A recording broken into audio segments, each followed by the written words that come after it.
El año 1945 fue designado por el Papa Pío XII, primer cardenal primado de la Iglesia chilena, el arzobispo de Santiago, Monseñor José María Caro, uno de los prelados más virtuosos del clero chileno. Nació en Pichilemu en 1886 y dejó de existir en Santiago el 4 de diciembre de 1958. Más tarde fue elevado a la dignidad cardenalicia Monseñor Raúl Silva Enríquez, siendo investido por su santidad el Papa Juan XXIII en marzo de 1962. Presidencia de González Videla, 1946 a 1952. Don Gabriel González Videla asumió el mando supremo el 3 de noviembre de 1946. Nació en La Serena en 1898. Gobernó al principio con los partidos de izquierda que lo habían llevado al poder, incluso el Partido Comunista, pero después organizó un ministerio de concentración nacional, en el que tuvieron representación los partidos de derecha. Luego restituyó las facultades extraordinarias y en 1947 declaró fuera de la ley al Partido Comunista. Más tarde rompió relaciones diplomáticas con Rusia. A principios de 1948 hizo un viaje al territorio de la Antártida, que duró 15 días. Visitó como presidente de Chile, Argentina, Brasil y Estados Unidos. Inauguró la planta siderúrgica de Huachipato, en San Vicente, e instaló la planta refinadora de cobre de Paipote, cerca de Copiapó. A principios de 1952, promulgó la ley que creó la Universidad Técnica del Estado. Segunda presidencia de Ibáñez, 1952 a 1958. Sucedió al señor González Videla el general don Carlos Ibáñez del Campo, elegido por segunda vez presidente de la República por las fuerzas independientes. Asumió el poder el 3 de noviembre de 1952. El general Ibáñez cumplió los 6 años de gobierno sin más alteraciones que las que produjeron los movimientos huelguísticos gremiales. Al dejar el poder contaba 80 años de edad. Falleció el 28 de abril de 1960. Presidencia de Jorge Alessandri Rodríguez. Al término del periodo del general Ibáñez, asume la presidencia de la República don Jorge Alessandri Rodríguez, elegido por los partidos liberal y conservador, más sectores independientes. El señor Alessandri, segundo hijo del exmandatario don Arturo Alessandri Palma, nace en Santiago en 1896. Se gradúa de ingeniero civil en 1919 y más tarde es diputado, ministro de Estado y senador por Santiago. Se distingue por su clara inteligencia, firmeza de carácter, rectitud y honradez. Al comienzo de su mandato, obtiene del Congreso la Ley de Facultades Económicas y Administrativas para la aplicación de un ordenamiento interno en las finanzas de la nación. Corresponden al sexenio del señor Alessandri, laborioso y fecundo, las siguientes disposiciones administrativas, hechos y sucesos acaecidos.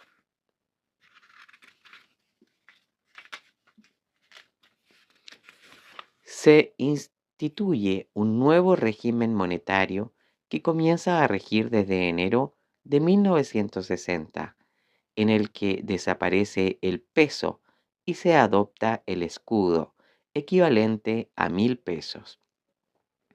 Promulgación de la ley que crea en la provincia de Aysén los departamentos de Aysén, Chile Chico y Coyhaique, y además el departamento de Palena en Chiloé. El 21 de mayo de 1960 se produce un violento sismo que asoló gran parte de la zona sur del territorio nacional, principalmente en la ciudad de Valdivia. En este mismo año se conmemora en todo el país el sesquicentenario de la independencia de Chile, 1810 a 1960. Se abren en 1961 las compuertas del río Lauca, que lanza parte de las aguas hacia el valle de Azapa, lo que origina una seria protesta diplomática del gobierno boliviano. En diciembre de 1963, el presidente sale del país en gira internacional que dura 12 días. Visita el Perú, Panamá, Estados Unidos, México y Ecuador. Presidencia de Eduardo Frei Montalva, 1964 a 1970. Don Eduardo Frei Montalva nació en Santiago en 1911. Abogado y político, fundador y líder del Partido Demócrata Cristiano, se distingue como senador y ministro de Estado. En 1964, su partido lo designa por segunda vez candidato a la presidencia de la República y bajo el lema de lucha, revolución en libertad, triunfa ampliamente en una reñida campaña electoral. Asume el mando supremo el 3 de noviembre de 1964. La administración Frei se caracteriza por una profunda labor realizada en bien del país. Obras suyas son la reforma educacional, que permitió dar matrícula a todos los niños en edad escolar, la reforma agraria, la sindicalización campesina, un plan habitacional, las juntas de vecinos, los centros de madres, entre otros. En política exterior, planteó la integración de América Latina y promovió la etapa regional del Grupo Andino, acordada en Bogotá en 1965 con Bolivia, Colombia, Chile, Ecuador, Perú y Venezuela, tendiente a lograr un equilibrio económico mediante un mercado común. Llegó a un acuerdo con el gobierno argentino para entregar el entredicho del canal Beagle al arbitraje de Inglaterra. En lo económico, su mayor aporte a la economía nacional fue la nacionalización del cobre, realizada en el año 1969. En 1970, promulgó la Ley de Reformas de la Constitución Política de la República de Chile, que otorga el derecho de sufragio al analfabeto y baja el límite de capacidad ciudadana a los 18 años. Estableció nuevas industrias básicas, como la planta petroquímica en Talcahuano. Inauguró trascendentales obras de ingeniería y científicas, como por ejemplo la central hidroeléctrica de Rapel, el observatorio del Tololo, el más importante del hemisferio sur, la estación terrestre de comunicaciones para satélites de Longovilo, el túnel de Lo Prado, que mide 2.744 metros de longitud, el paso bajo nivel de la avenida Bernardo Higgins frente al Cerro Santa Lucía. El presidente Frei visitó Europa y viajó a diversos países sudamericanos, pero no pudo visitar los Estados Unidos, invitado por el presidente Johnson a causa de la oposición del Senado. Presidencia de Salvador Allende, 1970 a 1973.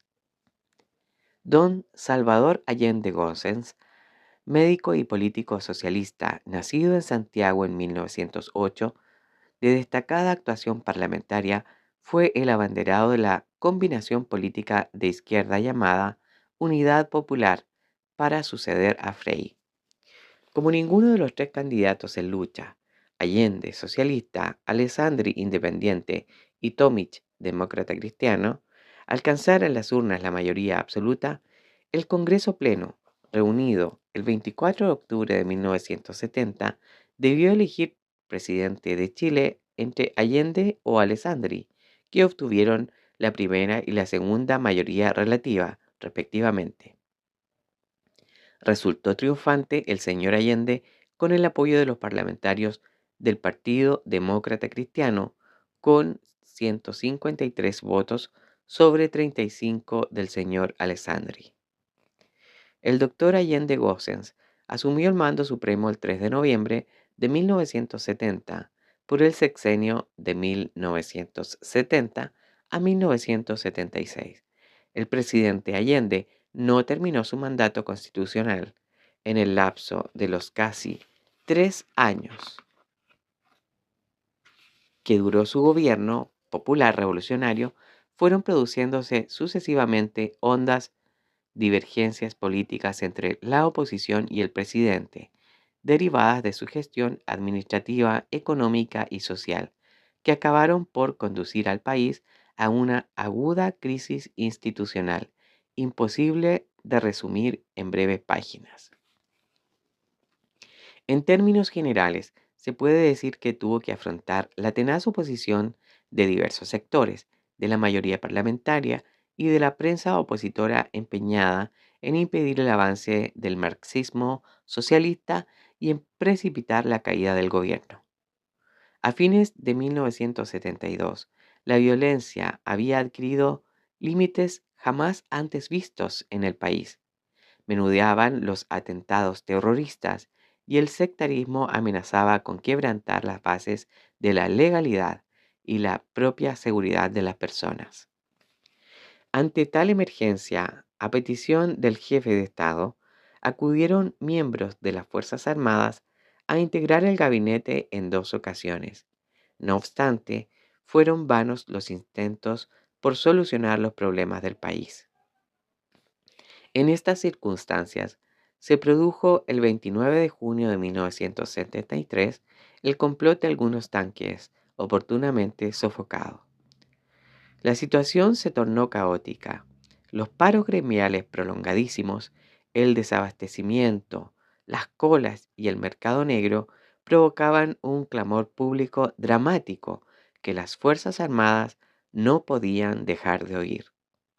Este era el panorama cuando llegó el 11 de septiembre, día en que las Fuerzas Armadas y Carabineros de Chile, para evitar el desborde de las pasiones que podían desembocar en una sangrienta guerra civil, resolvieron asumir el mando supremo del país, exigiendo al presidente su renuncia. Allende no se acogió a las garantías de seguridad personal ofrecidas, se suicidó en La Moneda. Gobierno de las Fuerzas Armadas, 1973 a 1990.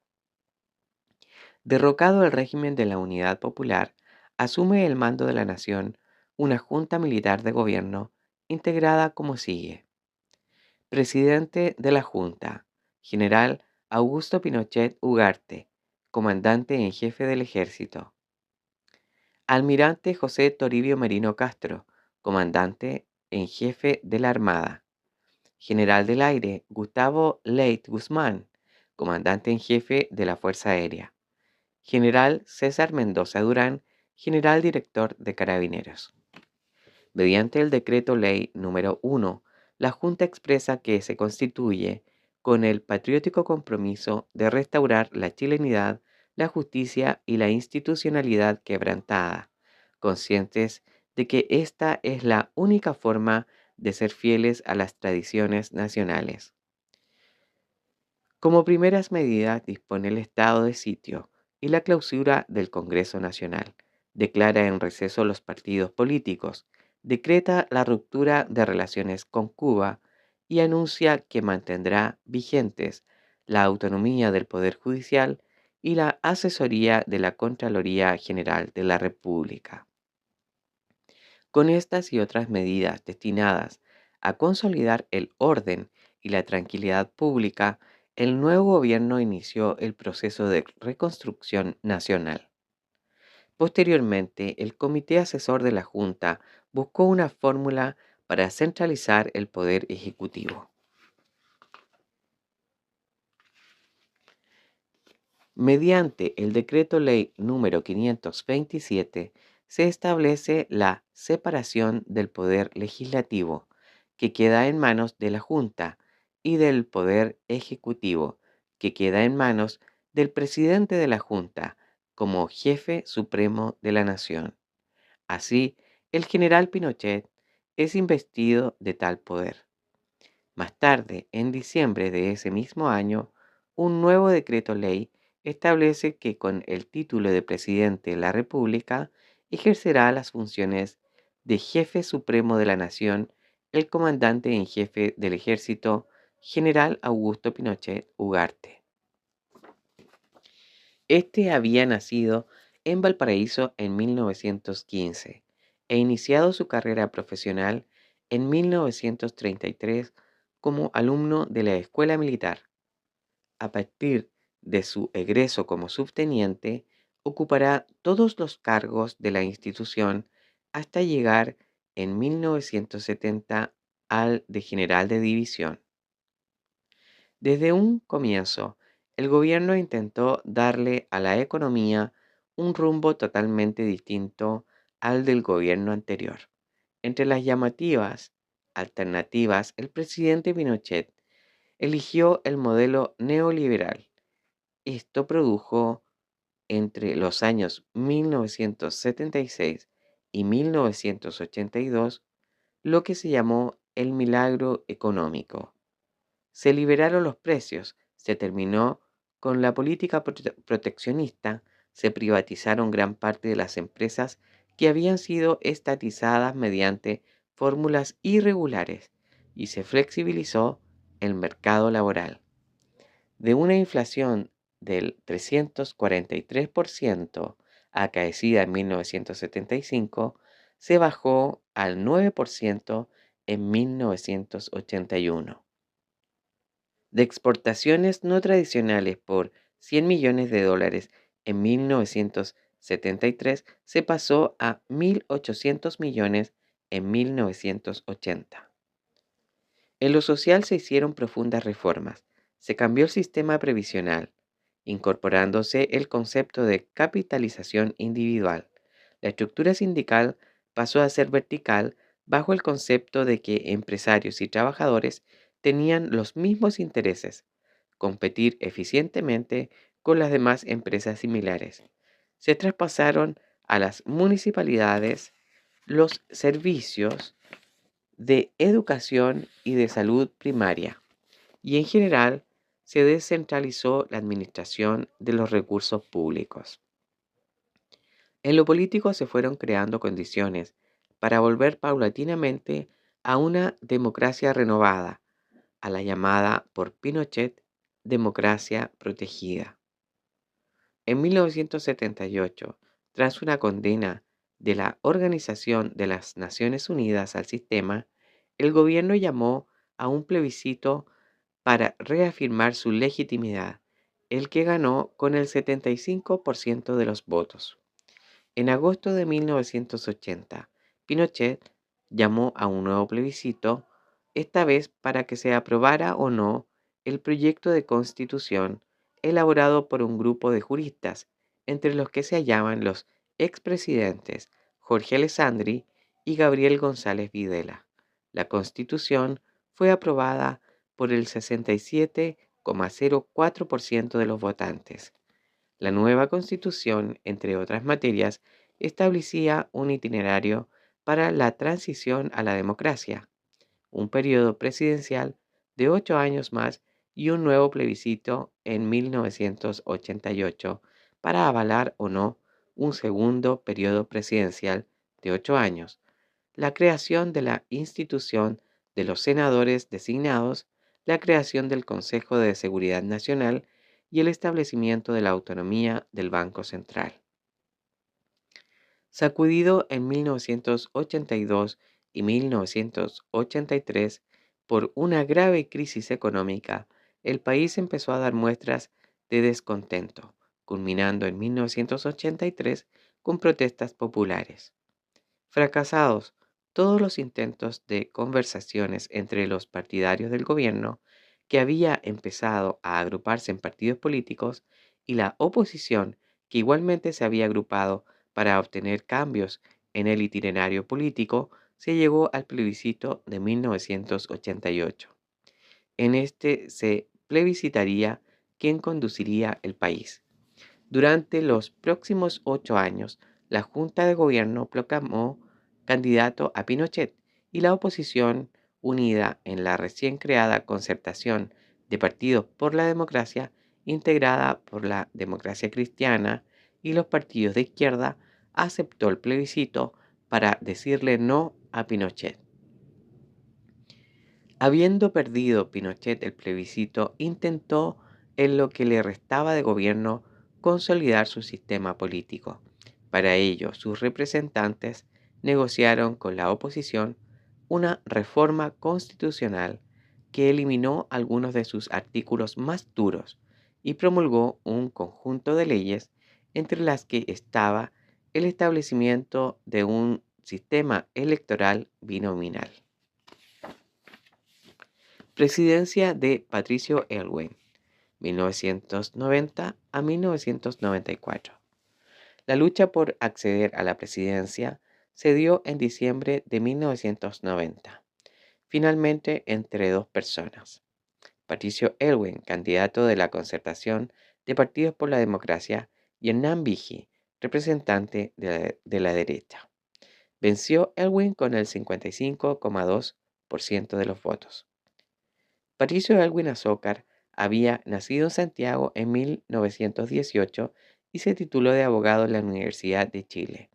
En 1947 ingresó a la Falange Nacional, la que junto con el Partido Social Cristiano dio origen más tarde a la Democracia Cristiana, de la que Aylwin es uno de los fundadores.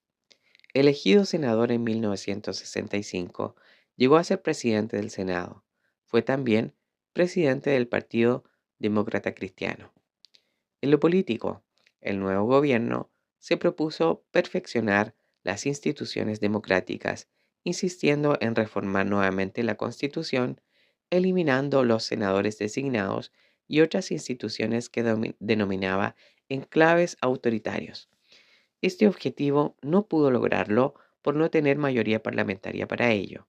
Se propuso además, y en vista de que no tenía mayoría en el Senado, ejercer una política de consensos básicos, lo que logró y permitió consolidar el naciente sistema.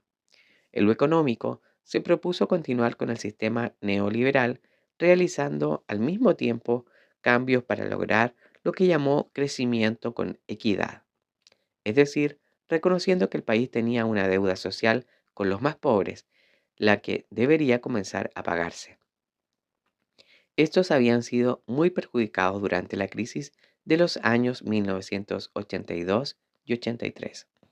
Aylwin enfrentó también la difícil tarea de mejorar las relaciones cívico-militares. Las Fuerzas Armadas hubieron de abandonar el ámbito político para reinsertarse en sus labores profesionales y no deliberantes.